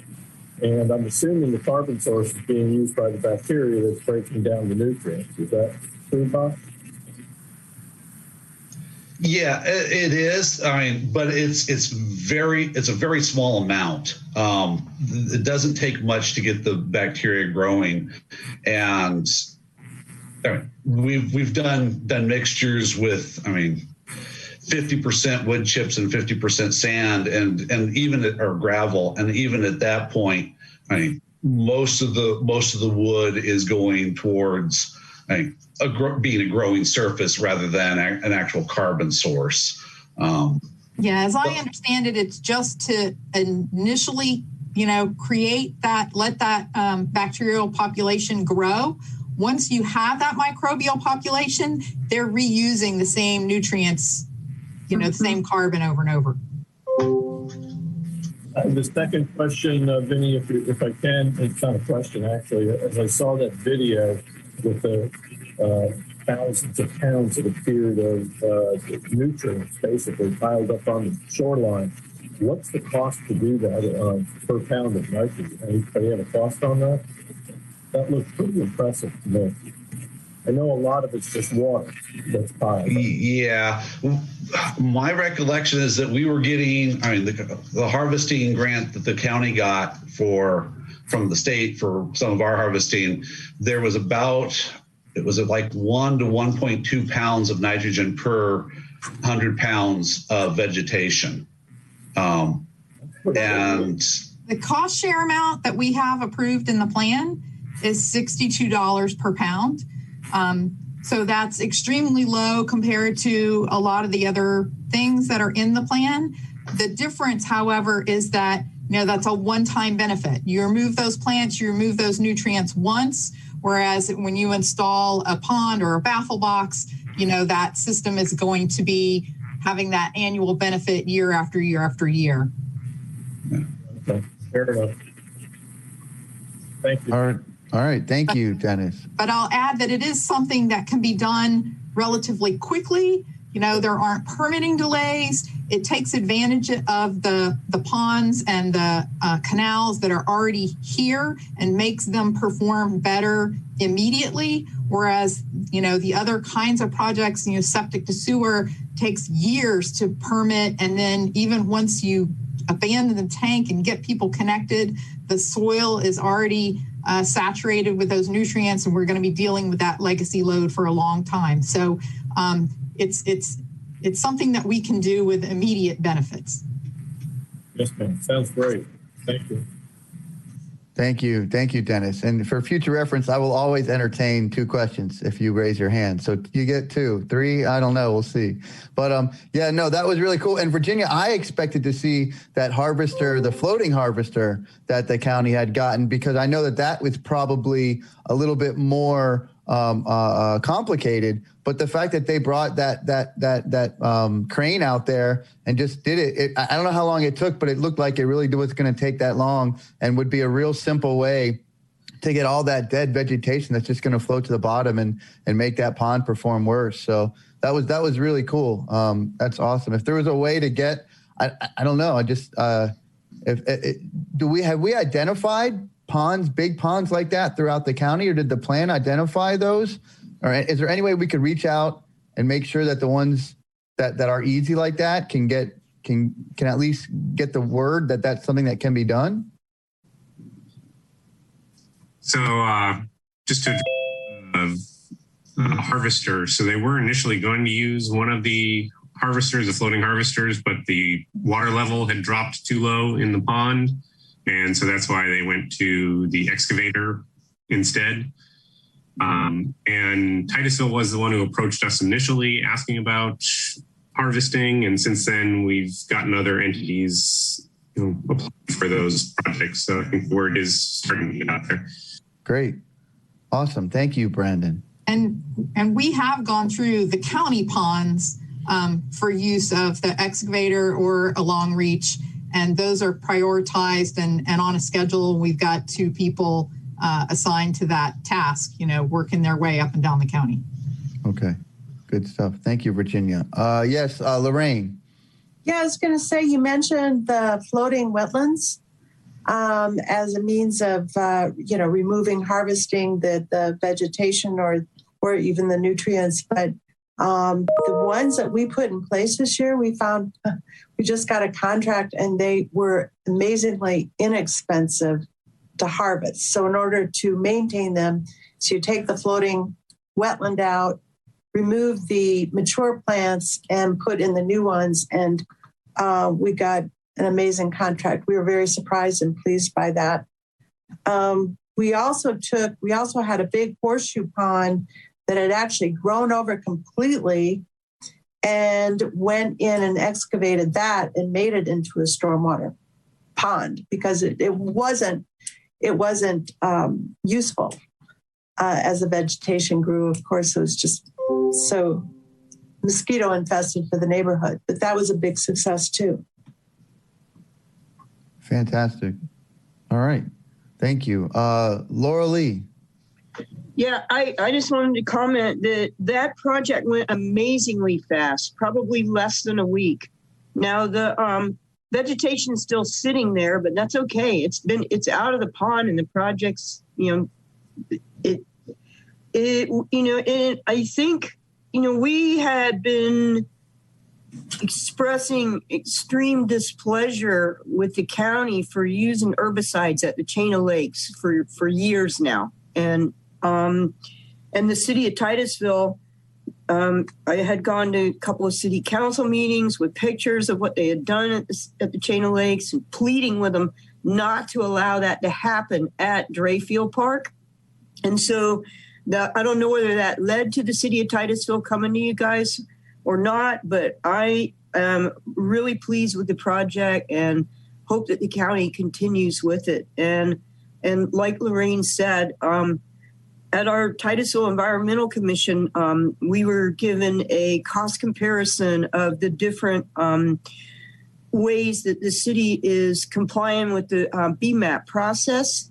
And I was shocked at how efficient the vegetated mats are, and the cost comparison for removing, the pounds of nutrients versus like stormwater ponds and baffle boxes and these other conveyances that we're using. Mm-hmm. So I really like the BMATs. I think it's great.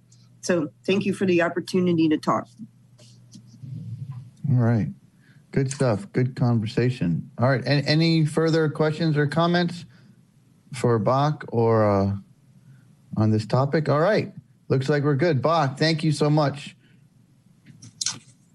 All righty. So we have 0 old business, so we will skip that. And we will go to new business. Item A, legislative session, open discussion. And I know there was in the agenda week 4 and week 5 of the session report. And so, Virginia, did you have anything in particular? I know there was a lot of information in there. You're muted, Virginia. Thank you, Vinny. So the funding requests, those are still hanging in there. So we're still hopeful that we will get some funding for a number of projects. The thing I wanted to point out is the sales and use tax, Senate Bill 50, House Bill 15. That will affect, we believe that will affect our half-cent sales tax revenue positively. The state would be collecting sales tax from out-of-state vendors selling things to people in Brevard. And so that would, I think, come as part of that quarterly true-up that we currently receive, but there would be more of it. That bill has, since this week 5 report has been done, it's been signed and sent to the governor. All right. And so do we know when it becomes law? Is that beginning of next year? I can't remember. Does anybody? Right. I'm not sure what the effective date is. And of course, the governor has to sign it and not veto it. But I believe he was one of the proponents of that bill. So. Yeah, I think he was. I think I'd expect it to be signed. I just wasn't sure what the effective date is. Okay, great. I had a question, Virginia, on those funding requests. So like the 50 septic upgrades to advanced treatment systems, we've got money from the House, none from the Senate, where it looks like we're, halfway there. What happens if we get the money from the House? Does that mean that we can do half of the project or we can't do anything? So that, you have the bills in the House and the bills in the Senate, and then it goes to conference committee. And so, you would like to see some funding in both the House recommendation and the Senate recommendation, then you feel better that you're going to get something. But we have certainly gone into conference negotiations in situations like this with, money on one side and zero on the other and come out with something. So we're not dead yet. Well, that's what I'm saying. So if we get partial funds, then we can do half the project? These projects are funded in the plan. So this would be supplemental dollars that would allow us to potentially save funding to put towards, another project. Got it. It would give us pullback money to put somewhere else. Correct. Okay. All right, great. Okay, anybody have any other questions or comments? As Tara mentioned, there is the resiliency bill that they were looking in there, the statewide flooding and sea level rise resiliency, which I think, as she said, would provide, one of the biggest things would provide funding to municipalities and organizations to make that resilience plan. I know Satellite Beach has one. I think the city of Melbourne has had one in the works. They've asked for public comment, I believe. So I think getting some funding on that would help some of the smaller municipalities, get somebody on staff to work on that, which I think would be great. Much better to plan your way into an emergency than fall into it. All right. Well, looks like there's no other comments. So with that, we will go to the general public comments. Anthony, can you read your all-important blurb? Sure thing. All right. It is time for public comments. As a reminder, all attendees are muted and all previously raised hands have been lowered. You must raise your hand to be unmuted. People who have already spoken on a previous item may raise their hand again to speak on a different agenda item. All right. So for those participating via computer, the raise hand tool is at the bottom of your screen. For those participating via phone, dial *9. The meeting host will see a list of everyone who wants to speak and will unmute you. Your name will be called when it is your turn to speak. Please state your name and residence. A timer will sound at the end of your 3 minutes. All right. Thank you, Anthony. Okay, it looks like we've got Bob Stover. So if you could please state your name and your residence. I'm Bob Stover. I live at 102 North Twin Lakes Road. This is a Twin Lakes subdivision just north of Cocoa. And in the past 5 years, about every other house in our 40-home subdivision has had to replace their septic systems. This week, I noticed on your website that this area is in your septic to sewer program. And the mapping indicates that it's been funded, but not started. Who could we talk to find out more about the project and how we could play a role in moving it along? Okay, Bob, thank you for your question and for your attendance. Virginia? Anthony? Yes, Bob, that would be me, Anthony Gubler. You can email me at anthony.gubler at brevardfl.gov or irlproject@brevardfl.gov. And we'd be able to give your community an update on the state of the project and the progress that we've made so far and we'll be making in the near term. And I'm not sure if that's in the unincorporated county or within the incorporated city of Cocoa. It's unincorporated. Okay. Okay, great. So it sounds like that project is funded and then it's just on the list of projects to do.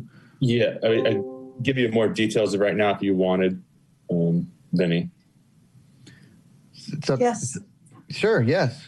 Okay, so this is one of the county project areas that has been going through the RFQ process for design.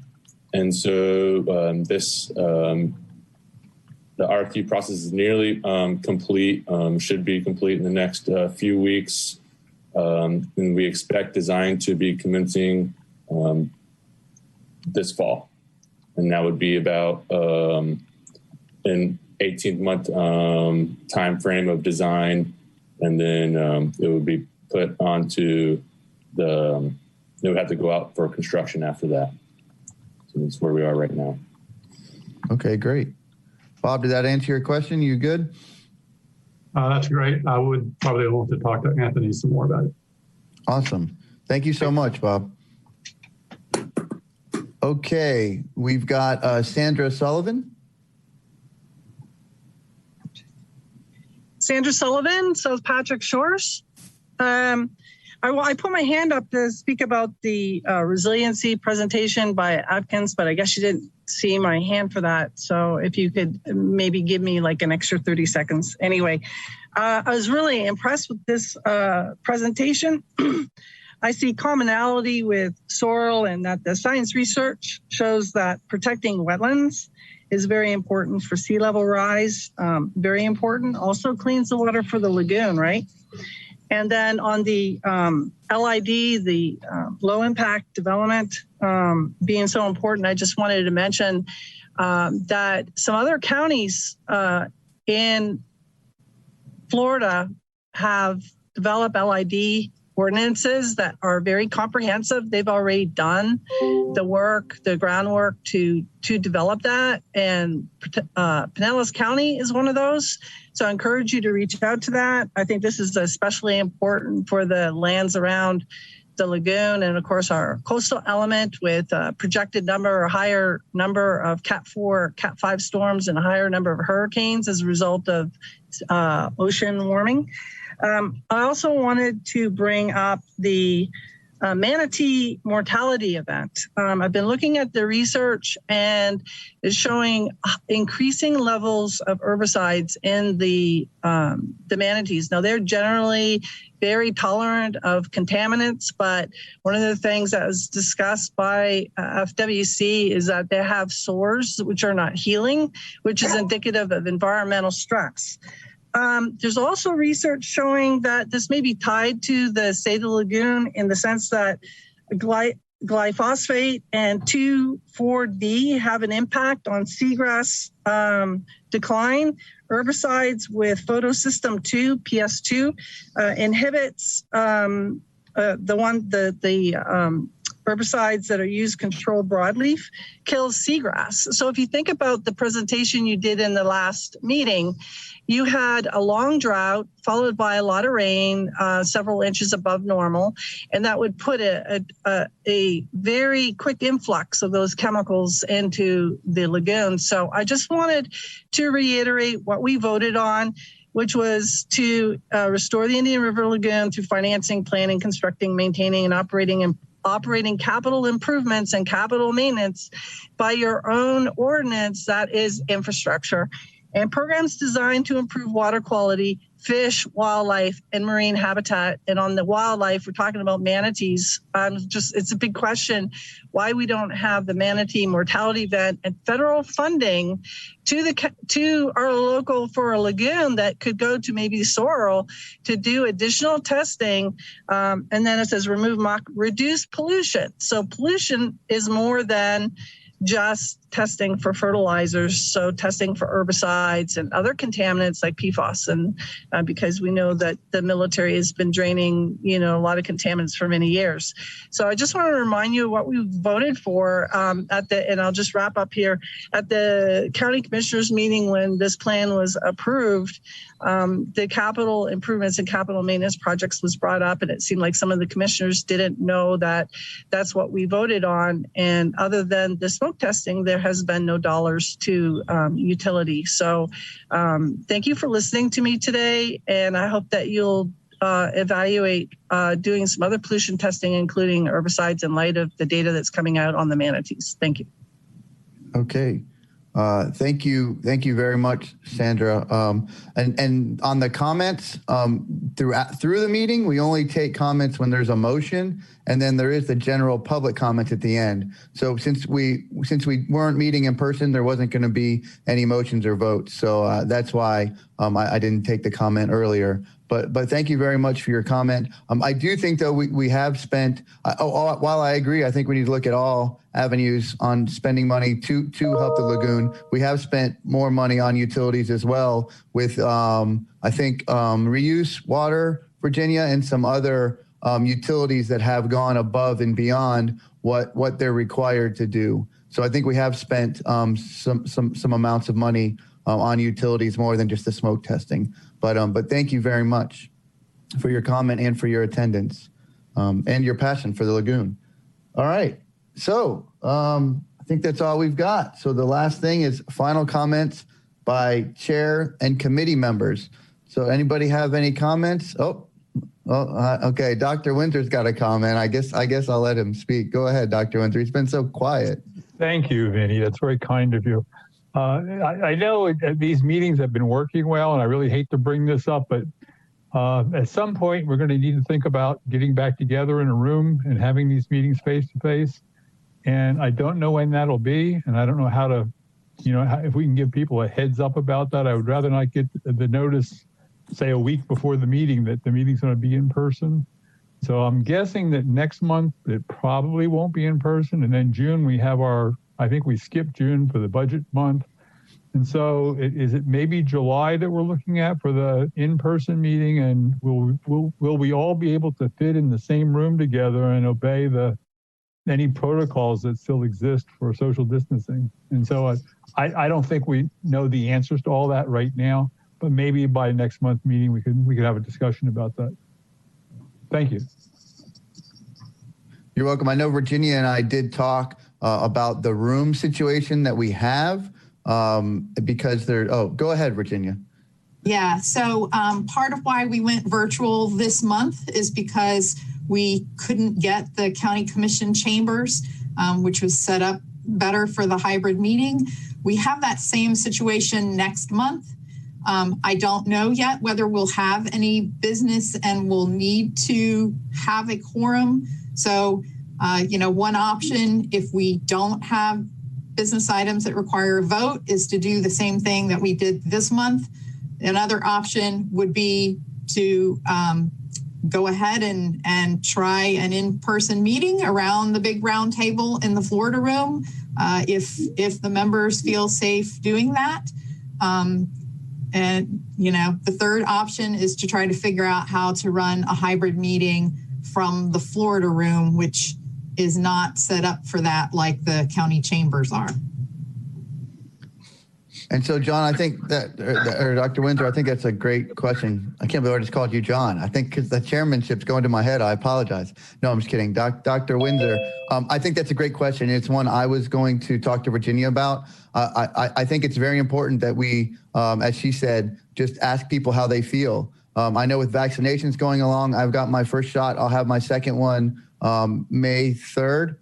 So it'll be 2 weeks after that before we have our meeting. But I'd like to get the committee's feel. And if people are comfortable and vaccinated, I would love to see you all in person again. So, and if I could hit back at you, I am vaccinated.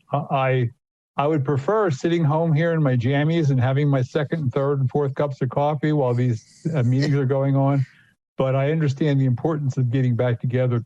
I would be okay with meeting next month in the room. That's just one person. Well, and so I figured we could email after and just kind of get a sense of who's comfortable and who's not. And if we can get a quorum, maybe we go ahead and do that. And Dr. Windsor, as chairman, Virginia, I don't think there's anything in the bylaws that say we can't wear our pajamas, and Dr. Windsor can't have 3 or 4 cups of coffee during the meeting. So we can still make that happen, I think. I think, Courtney, did you have a question? No, not a question. I just wanted to say that the county, and just for the community more than anything, but the county's doing drive-through, not the county, but the health department is doing drive-through not testing, but vaccines right now at the health department in Vieira. And then Satellite Beach, as well as the other beachside cities, will be doing the same on Sunday at the community center here in Satellite Beach. So go get your vaccination. Thank you. And Courtney, those are no appointment, right? That's correct. Yeah, no appointment. I'll add that I left here at about just before 6 last night, and there was a very short car line for the Department of Health facility next door. I expected it to be wrapped around the building and whatever. It was not. So easy. Yeah, so it's easy now. It's open to pretty much everyone. It is the Moderna vaccine. So it's, not the Johnson & Johnson that's been put on hold. So it's a 2-part vaccine. When you get your first one, you are guaranteed to get the second one. So you just they'll give you the date that you come back, and you just come back and get your second shot. So I've gotten my first one. I had very little, just a soreness in my arm. Most people who get their second one maybe feel a little bad for about 24 hours. But it's, the more people that get vaccinated, the more quicker that we can all get together and be back together. So. Thank you, Courtney. Yeah, I think the traffic only comes when I'm there. There's only a line when I pull up there. That's why you have to come to Satellite, right? Yeah. All right. Great conversation. And I agree, Dr. Windsor. And I think, Virginia, maybe we can send an email around and just kind of, next week, test everybody's feeling on our next meeting, which our next meeting is, I'm just pulling up my calendar here. Our next meeting will be the 21st, May 21st. So we can send an email around asking people what their comfort level would be attending in person on May 21st. And if we can get a quorum, it's great. I'll bring the coffee, Dr. Windsor. All right. I think that's it. Everybody, thank you again so much. Attendees, thank you. People of the public, thank you for watching and paying attention, and spread the word that everybody's working hard on this. So thank you all. Have a great day and a great month. Hi, Vinny. Hey, I drink coffee too. Okay, David.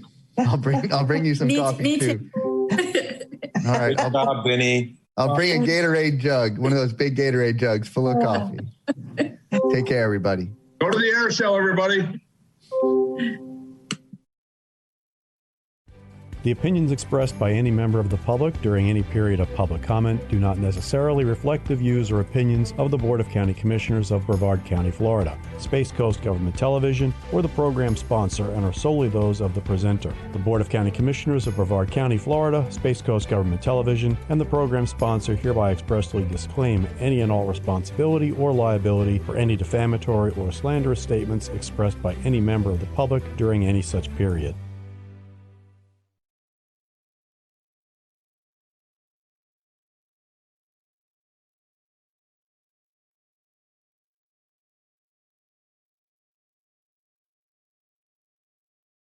You